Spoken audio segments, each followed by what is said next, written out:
Hi, I'm Sarah Chen, and this is the story of how I learned that sometimes family can be your worst enemy, especially in business. For 10 years, I poured my heart and soul into our family's small tech company, transforming it from a struggling startup into a $50 million enterprise.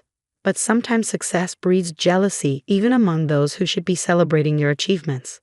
I still remember the day everything started, when our family business was nothing more than a small computer repair shop in a strip mall. Dad had started it 20 years ago, and it was his pride and joy, even though it barely made enough to support our family. My sister, Emma, was always his favorite, the one who got straight A's and went to an elite business school. I was the quiet one, the one who stayed behind to help Dad while pursuing my computer science degree at a local college. "Sarah, you're wasting your potential here," Emma would say during her visits home from college. "You should aim higher." But I saw something in our little shop that others didn't: potential. While Emma was studying theoretical business models, I was learning real-world programming and spotting gaps in the market. During my final year of college, I developed our first proprietary software, a simple but effective tool for small businesses to manage their inventory. It wasn't revolutionary, but it was user-friendly and affordable. Dad was skeptical at first, but when local businesses started buying licenses, his attitude changed. "Maybe you're onto something here, kiddo," he said, finally showing a glimmer of pride in my work. Those words meant everything to me then. If only I had known they were as temporary as morning dew. The business grew steadily under my guidance. I worked 14-hour days, 7 days a week. While Emma was climbing the corporate ladder at a prestigious consulting firm in New York, I was building something real. Our little repair shop transformed into a software development company, and our client base expanded from local businesses to national corporations. Mom watched it all with quiet concern. "Don't work too hard, Sarah," she'd say, bringing me dinner at the office. "You need a life outside of work too." But I was driven by a vision, and maybe, deep down, by a desire to prove myself to my family. 5 years into our transformation, we hit our first million in annual revenue. That's when Emma suddenly became interested in the family business again. She quit her job in New York and moved back home. "I think it's time I took my rightful place in the company," she announced at a family dinner. "With my business expertise, we could really take things to the next level." Dad beamed at her words. "That's wonderful, princess. We could use your professional touch around here."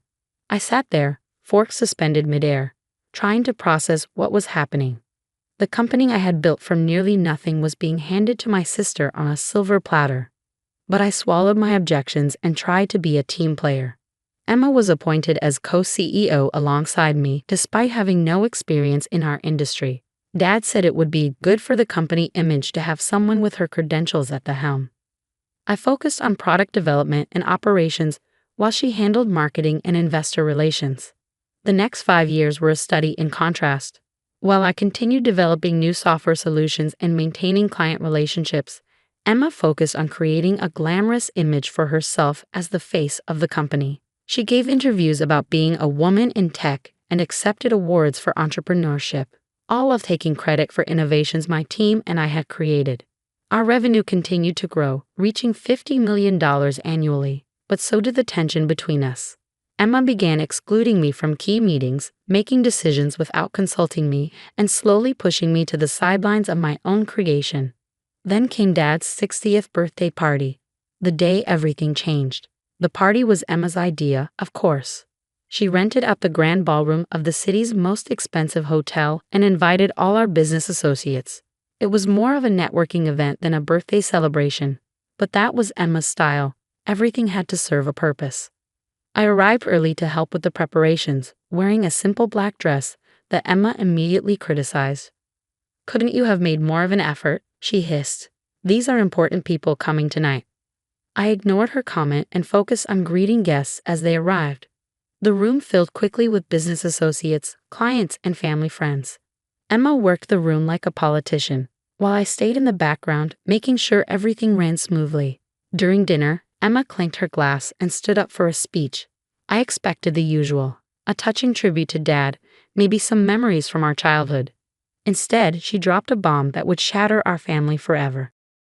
"As we celebrate Dad's 60th birthday," she began, her voice carrying across the silent room, "I think it's time to announce some changes at Chen Technologies. The board has agreed that the company needs unified leadership to move forward. My heart stopped. Board meetings? What board meetings? For too long, we've been held back by outdated thinking and resistance to change. Emma continued, her eyes fixing on me. That's why, effective immediately, I will be taking over as sole CEO. It's time for certain elements that are no longer serving our growth to step aside. The room erupted in murmurs. I sat there, frozen, as Emma continued her character assassination, disguised as a corporate announcement. Some people, she said, her voice dripping with false sympathy, are better suited to technical roles rather than leadership. My sister Sarah has been adequate in maintaining our legacy systems, but to compete in today's market, we need vision. We need excellence. And frankly, Sarah, you're just not cut out for this level of business. I looked at Dad, expecting, hoping, he would stand up for me. Instead, he was nodding along with Emma's words, a proud smile on his face. Mom stared at her plate, her hands trembling slightly. The truth is, Emma continued, her voice rising, you're worthless in today's business world, Sarah. Your old-fashioned ideas and lack of proper business education have become a liability. It's time for you to step aside gracefully. The silence in the room was deafening. Hundreds of eyes turned to me, waiting for my response. I could feel the pity, the schadenfreude, the judgment. Everything I had built, every sacrifice I had made, was being stripped away in front of everyone I knew. I stood up slowly, my chair scraping against the floor. The sound echoed through the ballroom like a gunshot. Everyone expected a scene, perhaps tears, maybe a shouting match. Instead, I simply picked up my purse, walked to Dad's table, and placed a small wrapped package in front of him. Happy birthday, Dad, I said quietly. Then I walked out of the ballroom, head held high, leaving behind the whispers and stares. That night, as I sat in my home office surrounded by awards and patents that bore my name, I made a decision.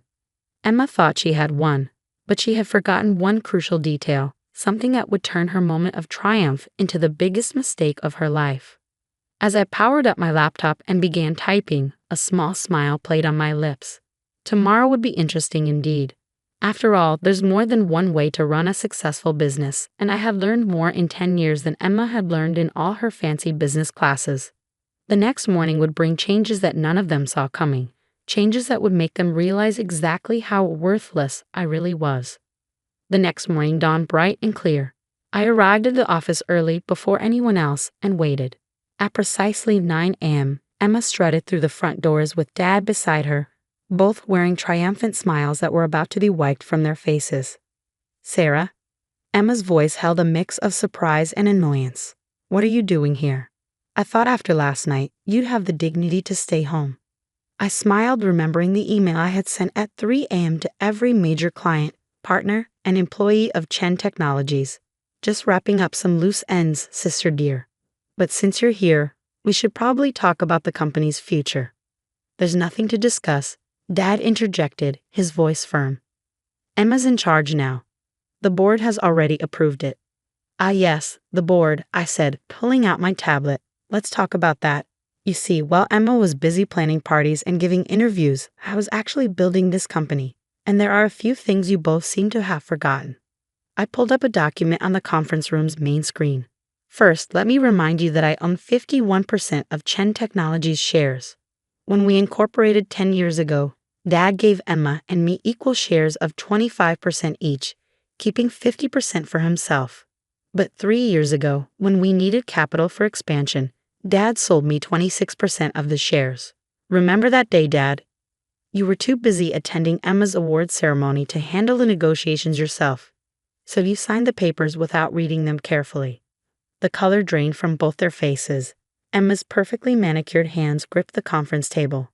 That's impossible, she whispered. Dad would never. Oh, but he did. I continued, pulling up more documents. And that's not all. The core software that generates 80% of our revenue, it's not owned by Chen Technologies. It's owned by my separate company, Innovate Solutions LLC. Chen Technologies only has a licensing agreement which expires, I checked my watch, about 10 minutes ago. Dad collapsed into a chair, realization dawning on his face. The renewal papers. The ones you asked me to sign last week. The ones you were too busy to read because you were helping Emma plan the party. Yes, those papers. I decided not to submit them. Emma's face contorted with rage. You underhanded little. Careful, sister, I cut her off. You might want to hear the rest before you finish that sentence. While you were busy announcing my supposedly graceful exit last night, I was sending emails to our clients. You see, most of our major clients have personal loyalty clauses in their contracts. They signed with Chen Technologies because of me, my expertise, and my track record. Last night, I informed them of the leadership changes and my departure. I pulled up my email showing the dozens of responses that had already arrived. Would you like to know how many have already triggered their contract termination clauses? Or how many of our top developers, who by the way are actually employed by Innovative Solutions, have already accepted positions at my new venture? The room fell silent. Through the glass walls, we could see employees gathering, whispers spreading as they checked their emails. Emma's perfect composure cracked as she frantically checked her phone. You can't do this, she stammered. The company you tried to steal from me? I finished for her. The one you thought you could just take over because you have an MBA and Dad's approval. That company ceased to exist the moment you decided to humiliate me in front of everyone we know. I stood up, smoothing my dress. So here are your options. Option 1. I walk away with my shares, my software, my clients, and my employees. Chen Technologies becomes an empty shell, and you can explain to all those important people you invited last night why the company's value dropped to zero overnight. Dad's face had aged 10 years in the last 10 minutes. And option 2, he asked weakly. Option 2, you both resign. I take full control of Chen Technologies. You keep your shares as silent partners, receiving dividends but having no say in operations. Emma gets a nice severance package and glowing references for her next job, somewhere far away from here. Emma's face had turned an interesting shade of red. You planned this all along, didn't you? You've just been waiting for the right moment to stab us in the back. I laughed, but there was no humor in it. No, Emma.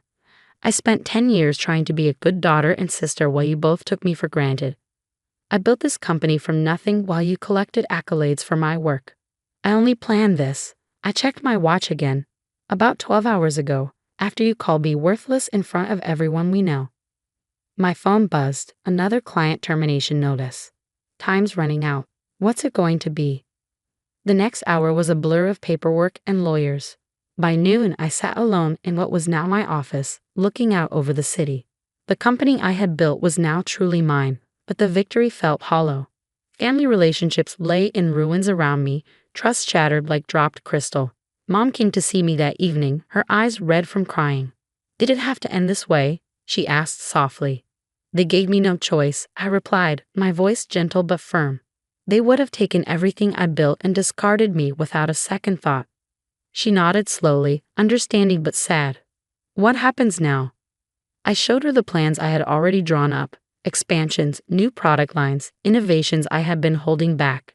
Now I built something even bigger, but this time, I'd do it without having to carry people who see me as worthless. Over the next year, Chen Technologies, under my sole leadership, tripled in value. Emma found a job with a startup in Silicon Valley, humbled but hopefully wiser. Dad retired, finally understanding that his golden child had nearly destroyed his legacy. We see each other at holidays, maintaining a polite distance that masks the wounds that may never fully heal. Sometimes late at night, I look at old family photos and feel a twinge of sadness for what we lost.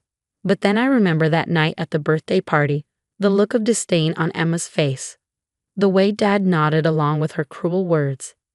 In business and in family, respect is earned, not given. They learned that lesson too late.